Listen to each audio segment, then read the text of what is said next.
Le mystère, la peur, ça peut être quelque chose de délicieux. Et dans le domaine, je suis plutôt du genre fin gourmet.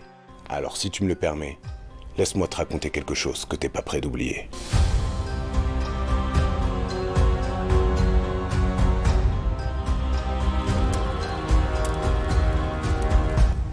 Bienvenue dans la comté, mais pas la franche.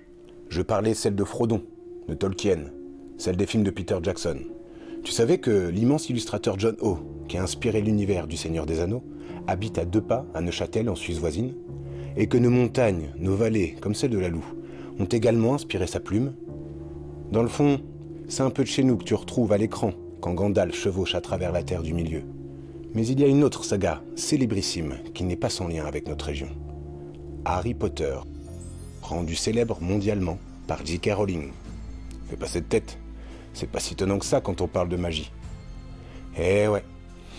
Au programme de Poudlard, la grande école des sorciers, figurent les œuvres de l'un des plus illustres magiciens de l'histoire, le grand Cornelius Agrippa, Henri Corneille Agrippa de Nettesheim pour être précis, qui vécut au début du XVIe siècle, vers 1500. Philosophe, alchimiste, expert en arts mystiques, il aura incarné, dans la réalité, ce qui se rapproche le plus d'un Dumbledore de son temps. Le lien avec notre région, c'est que non seulement il y vécut, mais à partir de 1509, il y enseigna. Et à l'université, s'il te plaît. Quelle matière, à ton avis? La magie, bien sûr. Du moins, une certaine de ses formes, manipulant les propriétés secrètes du langage, autrement dit, des formules magiques. Mais son enseignement n'est pas au goût de tout le monde. Il est même accusé d'hérésie. Tu connais la proportion des gens de chez nous à vouloir chasser ou brûler tous ceux accusés de sorcellerie. Agrippa fait donc ses valises et part sur les routes de l'Europe pour échapper au sort que lui réservent certains francs-comtois. Pas fou le magicien.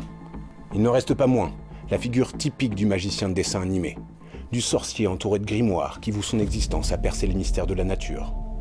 Un autre de ces héros oubliés de l'histoire secrète de la Franche-Comté, qui en compte beaucoup d'autres. Alors, tu y crois cette histoire? En tout cas, tu ne pourras plus dire qu'on ne te l'a jamais racontée.